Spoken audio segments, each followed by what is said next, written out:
사랑하는 성도 여러분, 하나님의 평강이 가득 넘치시길 바랍니다. 오늘 우리가 함께 대할 말씀은 창세기 32장 11절로 12절에 있는 말씀입니다.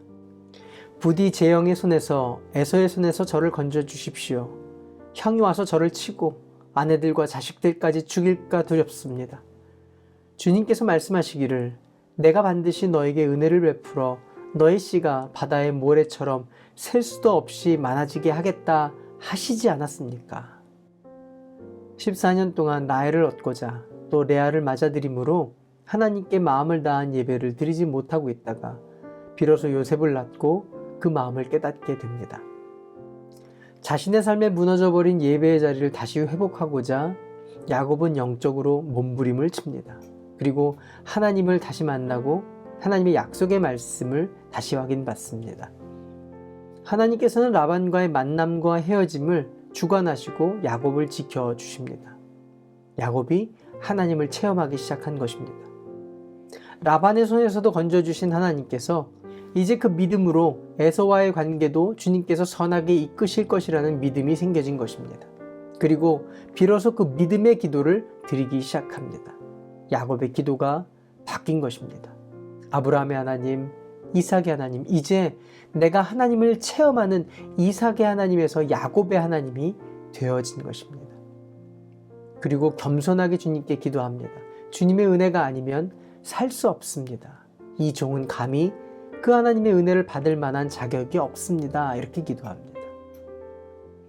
야곱의 이전의 삶은 자신의 지혜를 의지하고 실력을 의지했지만 지금 돌아보니 이 모든 것들은 하나님의 은혜였고 하나님의 경륜하심이 없으면 이루어질 수 없다라는 것을 여태까지 주님이 붙들어 주셔서 살 수 있었다라는 것을 깨닫게 되고 그리고 이제 하나님의 은혜를 베풀어 주시지 않으면 해결해 주시지 않으면 죽을 수밖에 없습니다 라고 고백하는 겁니다.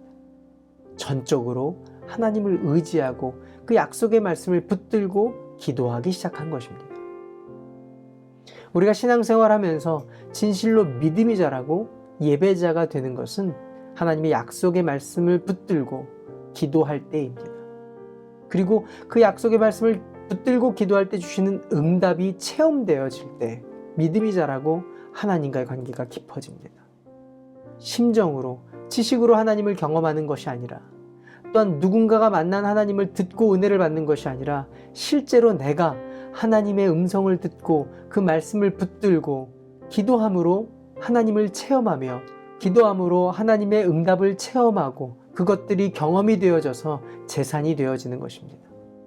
이전에 누군가의 기도를 받는 믿음이었다면 이제는 직접 하나님의 말씀을 붙들고 선포된 설교 말씀을 붙들고 하나님께 기도함으로 하나님을 체험하고 하나님의 응답을 받는 일들이 많아지는 것입니다. 이것들이 쌓이면서 믿음이 되어지고 산을 옮길 만한 믿음이 되어지며 성도의 힘과 능력이 되어집니다. 오늘도 약속하신 말씀을 붙들고 기도하는 믿음의 사람 되시길 바랍니다. 상황과 처지에 매몰되는 것이 아니라 하나님의 은혜를 실제로 경험하며 어떤 환경 속에서도 이기는, 승리하는 하나님의 백성 되시기를 바랍니다. 기도할까요? 좋으신 하나님, 염려한다고 상황이 바뀌지 않지만 기도하면 하나님의 보호하심과 응답이 있는 줄 믿습니다. 주님을 신뢰하는 기도가 삶이 되게 하시고 주님의 만져주심을 늘 경험하는 하나님의 사람 되게 하여 주시옵소서. 예수님의 이름으로 기도합니다. 아멘. 오늘도 성령님과 동행하시는 하루 되시길 바랍니다. 화이팅!